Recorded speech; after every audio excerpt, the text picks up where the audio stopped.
Kok Inara katanya ngelaporin. Ntar dulu. Ya mungkin awal-awal tahun. Silakan. Baik. Kok Inara katanya Lu apa Inara sih dari tadi?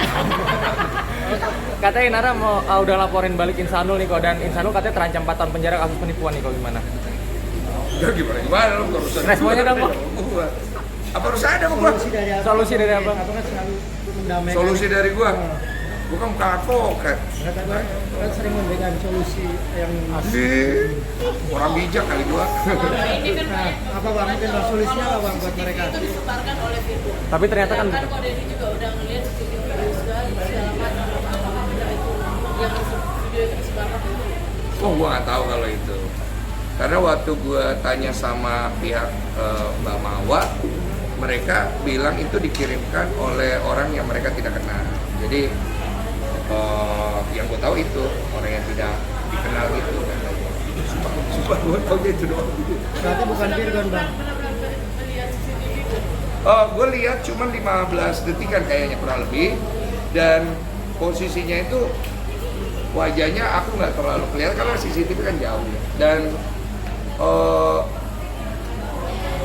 ya belum vulgar. Nggak tahu ah. Oh, makin rumitnya kasus ini, point of view lu apa? Ya kalau POV gue kalau dibilang kasus ini kayak begini ya panjang, pasti capek. Ya seperti kemarin gue bilang untuk semua pihak, makin panjang makin capek, makin panjang makin rugi. Jadi biasanya hal seperti ini kan akhirnya berakhir dengan restoratif justice kan. Ya kalau aku bilang sih lebih baik cari titik ketemu lah. Perlukah minta maaf karena kan sejauh ini Inara diminta publik untuk minta maaf gak? Mawa. How? Gimana? Perlukah minta maaf? Maksudnya perlukah Inara meminta maaf? Kalau secara norma, kita bicara norma, itu perlu dilakukan. Tapi mungkin Inara yang lebih tahu alasan Tidak. dia mau minta maaf atau tidak. Jadi lebih baik tanya sama Kak Inara. Tapi ini kan gue bicara secara general ya, secara norma, untuk secara general. Oh, tapi sebagai seorang suami atau sebagai seorang laki-laki melihat kelakuan Insanul sendiri gimana mungkin kok? Yang mengaku Gua nggak mau menghina atau merendahkan orang yang bikin kesalahan, karena menurut gua juga tidak akan lepas dari kesalahan. Walaupun apa yang beliau lakukan itu kan suatu hal yang jadi bahan ejekan dan olok-olok di masyarakat. Tapi siapapun itu, mau Insanul atau siapapun, Allah itu sebaik-baiknya Maha Pengampun.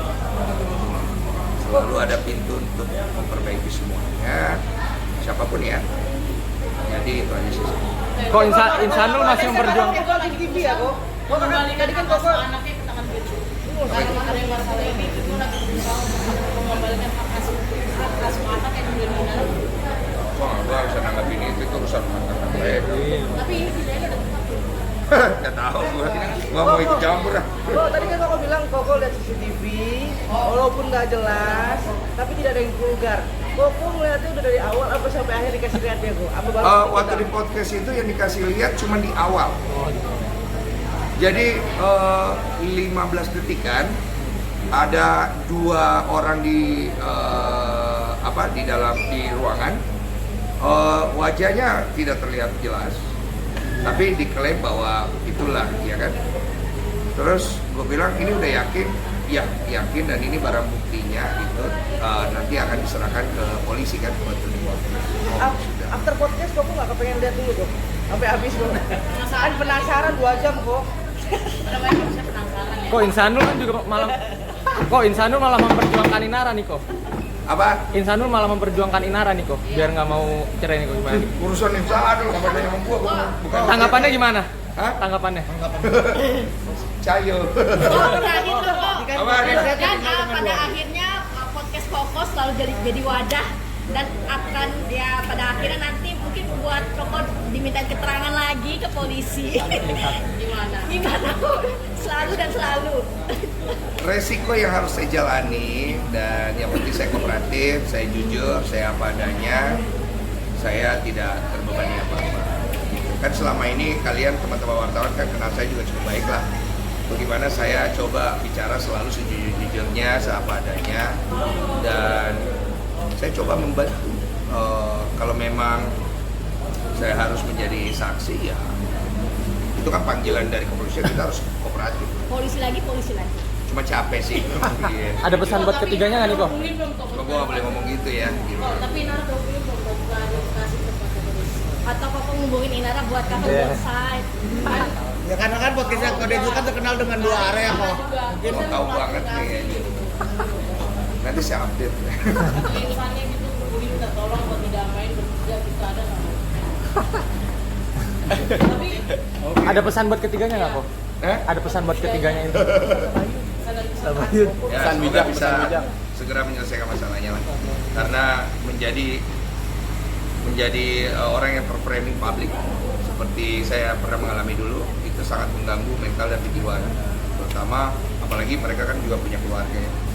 Saya berharap itu bisa segera selesai karena semakin lama semakin terganggu psikis, mental dan pikiran. Good luck buat Oh, kita tadi kata Bayun, gue nggak pengen datengin bareng-bareng kok.